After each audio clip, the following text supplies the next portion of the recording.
Welcome to Business Matters, episode number 4. We want to welcome the audience from the Wind Technology Studio in Eau Claire, Wisconsin. Thank you to our Paragon sponsor, Royal Credit Union. And we are going to get into introductions. I'm going to introduce Kim Pomeroy. She is from Indigo Waters Holistic Therapies and Retreats. That's a lot. So I am Phil Swiler with the Eau Claire Chamber of Commerce. And Kim, let's hear a little bit about you here. Hi, thank you for having me. I'm really excited about this opportunity. I'm Kim, and I'm the Divine Creator, CEO of Indigo Waters Holistic Therapies and Retreats. And I opened this business in the midst of COVID in late 2020. Wow, okay. Yeah. Interesting. And it was birthed out of a passion that I never saw coming 100 miles away. Do you mind if I share a little bit about you here? Sure. I really like the way this is written. It's Kim's mission to help others learn about their divine gifts and achieve their soul purpose. Energy centers are the energetic qualities of vital force energy that exist within every soul. The soul energy centers are most important of our divine soul blueprint, and I want to talk about that a little bit. Kim is a first energy center soul, divine compassion, known for being the energy center of compassion, community, nurture, and nature. And I read that, so I apologize to the audience, but it's some really neat, soulful words. And you know what? She does a lot of things. So I'm going to read this off real quick, and then I have a question for you. Reiki master teacher, medical Reiki master, soul realignment practitioner, advanced crystal therapist, another thing I'm interested in, hopefully the audience as well, vibrational sound therapist, and an ordained minister. Yes. Wow. So that is really neat. So my first question is, I'm just fascinated with this work because your background is in public administration of 15 years. And all of a sudden, you made this shift over to this, Indigo Waters Therapies Retreat. How did you do that? How did you switch careers? Because that's a really big, I'll call it a left turn. So, yes. Okay. Yes. So how did all that happen? Significant shift. It's a long story, and I'll try to condense it as much as I can, but I'm a very goal-oriented person, always driven to do more, and, thoughts of how do I achieve success. So when I was in my mid-30s, I went back to school and got 3 degrees as a single parent and working full-time. And so I built a career that I was super proud of. I worked in public administration for most of my career and started out in social services and soon realized that and was told that I have a lot of potential for management, supervision, that sort of thing. So I explored that, went to school, got my degrees, and then I started climbing that proverbial corporate ladder, I guess you would say. Yeah. And I was really proud of myself. In fact, in 2001, I was the 3rd person that was hired to open and activate Stanley Correctional Institution and Chippewa Treatment Facility, which was an amazing, amazing experience. I was a human resource director there. My journey really actually goes back to my childhood. I was raised Jehovah's Witness, and I left that religion when I was 17. And even though that was many, many years ago, that conditioning stays with you, which I didn't realize until I went on this journey. So, I did the career thing, and I advanced, and I was really proud of that. In 2012, I was offered a promotion that I considered my dream job, and I was to go to Madison as an HR director there. I took a week off in between my jobs, and I started experiencing eye pain, loss of vision, imbalance, extreme fatigue, and I ignored it. Woke up that Monday to report for my job, and I was blind in my right eye. Wow, okay. I still went to work that day. And so I contacted a local ophthalmologist because I figured, my dad had died of 3 strokes at a really young age, and I should take this serious, but I made an appointment, of course, later in the day so I wouldn't disrupt my employer, and was subsequently diagnosed with multiple sclerosis. Okay. It was a hard diagnosis to go through, wondering if you're going to get your sight back, wondering if you're going to end up in a wheelchair, what if I go blind in my other eye. So all of the fears and the things that we go through. I worked for a very political organization, and I did not have support for what I was going through. Okay. So I would counsel a lot of people on, the laws, and you take this time for yourself and your health and your family, but I couldn't do it for myself. So I was in complete misalignment with who I was. Not only I loved my job, but there were aspects of it that were very against who I am, but pushing through it. So I ended up having to take a leave, which turned into long-term leave. And for a person like me, this was, I can't even think of the word, it was detrimental.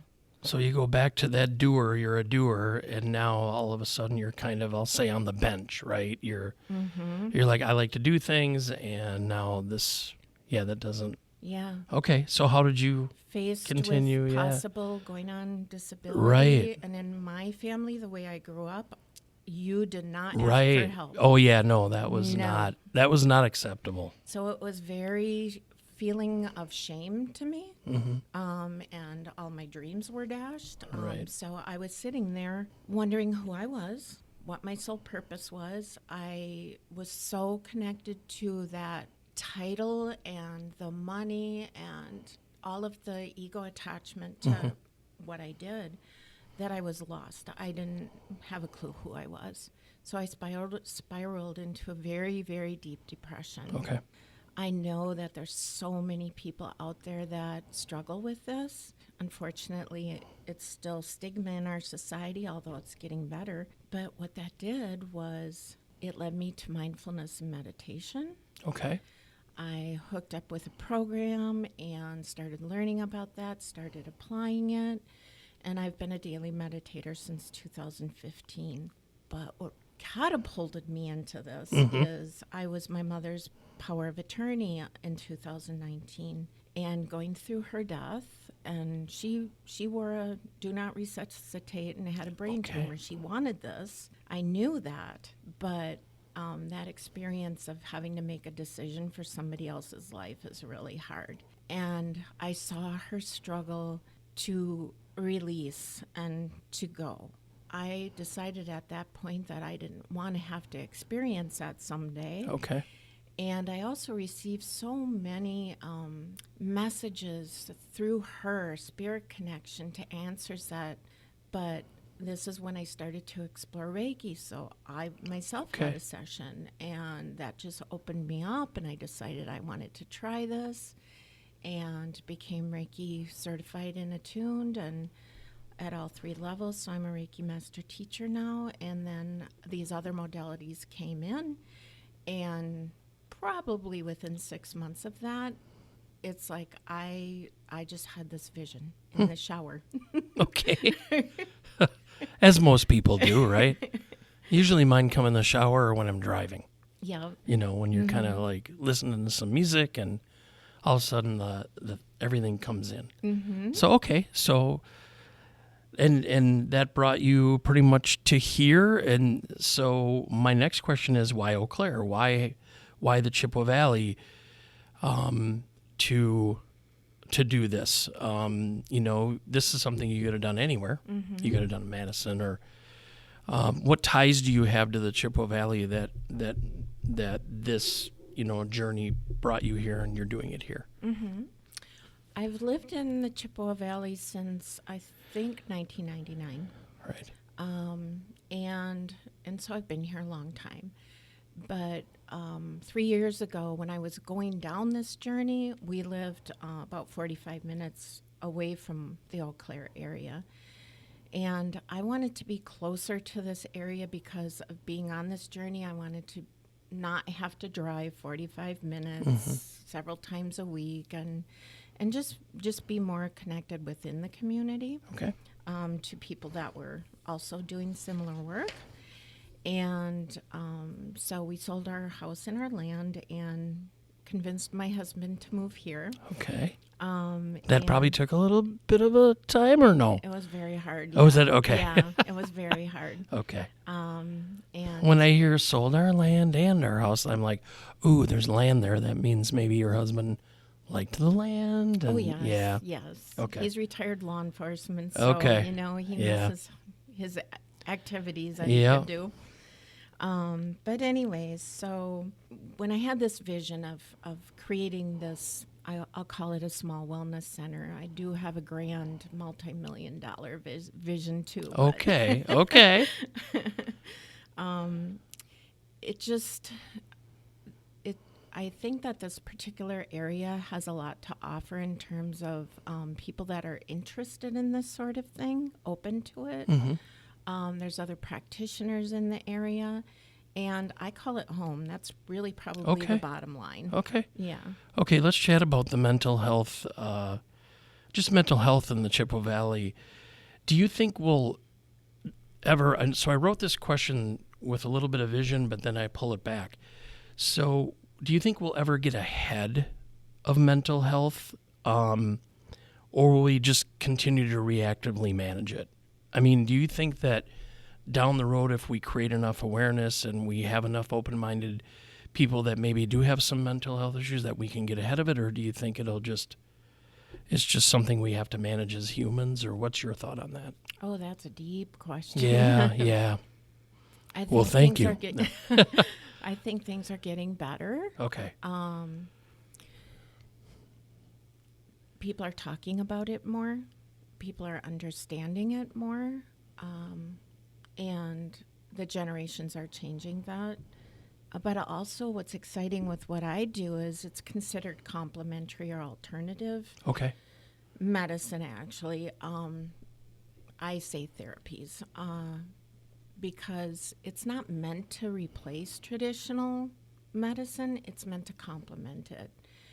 And the doctors and the therapists and psychiatrists, they're starting to learn more about this, and some of them are even getting trained in some of this. All right.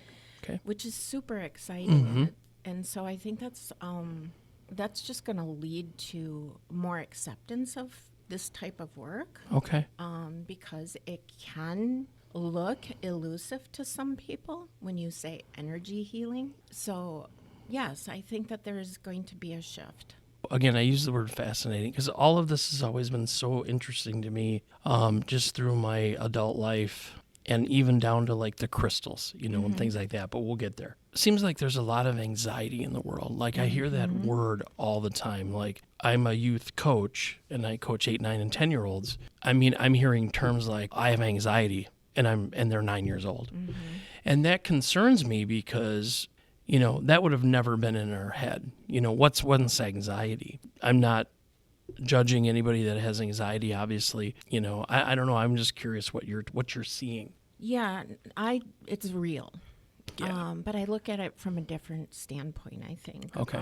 Well, I know I do. So when somebody's coming to me for services, and I'll use soul realignment for an example, they're often coming out of a state of despair. They've tried everything, all of the traditional things and maybe even some other modalities that are alternative. Okay. But things are not shifting, or they're not shifting enough for them. And their questions are, they're deep life soul questions. Like, why have I tried to change this all my life and I can't change it? Why?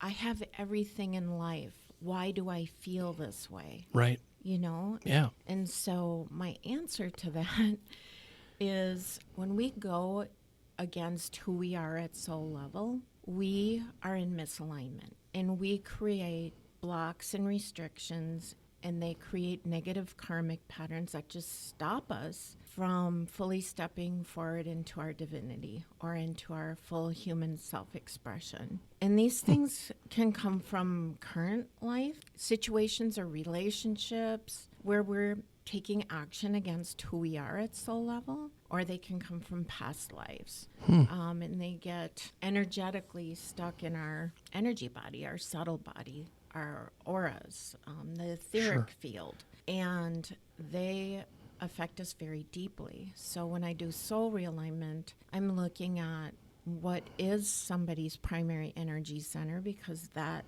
those are the keys to your gifts, your divine gifts, and your soul purpose, and then all of the blocks and restrictions, and then there's a soul story. So the anxiety, the simple answer to that is, if you feel bad, you're in misalignment somewhere. You're in misalignment with who you are at soul level. And so that's the kind of work that I deeply go into with the modalities that I do. Wow, I hope a lot of people listen to this, because this is really, really interesting.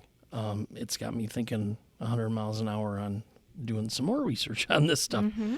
So you shared your story. Thank you. You're introducing this into the Chippewa Valley. How has Eau Claire been as a business, as an entrepreneur? Have you been able to, since day one when you opened your doors, so to speak, to today, have you grown your business? So tell us real quickly about that. How's business been for you? Yeah, I started out as home-based simply because of COVID. So I did things out of my home. And this year I decided it's time for me to step forward, and I went on the search to look for space. Okay. And I'm having my grand opening next Friday, the 11th. Yep. With the ribbon cutting Ribbon cutting ceremony. plug Yes. there. Yeah.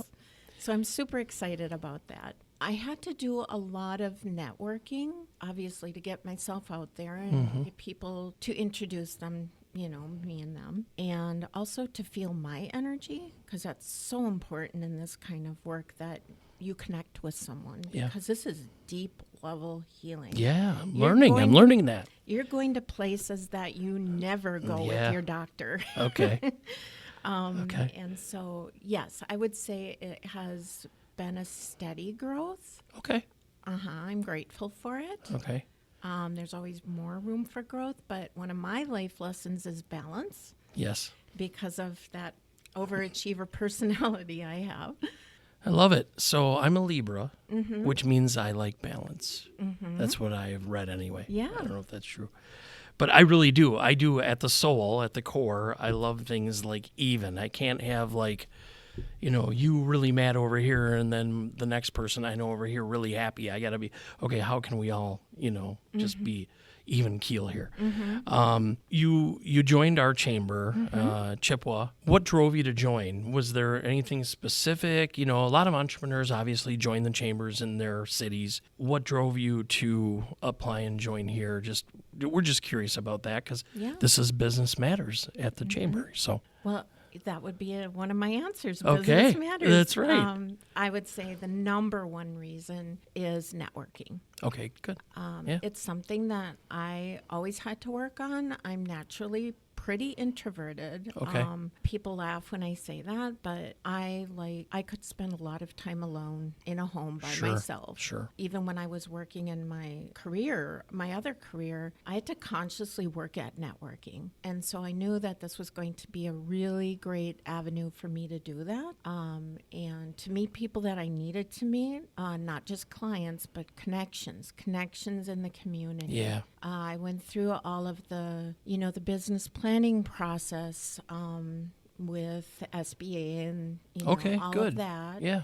But I needed to take it to the next level and make some other connections in the community, and that's really the reason why I did this. Well, and that's why we're here. I mean, you've really defined, anytime I hear entrepreneurs say community connections, bridging relationships, networking, those are all byproducts of what we do here. We do obviously a lot more than that. A lot of people have the parties, the events, and the pageants and parades for chambers, but we really here focus on workforce and education and a lot of other things, and those things that you're talking about. So I think we're a very well-rounded chamber in that respect for all entrepreneurs.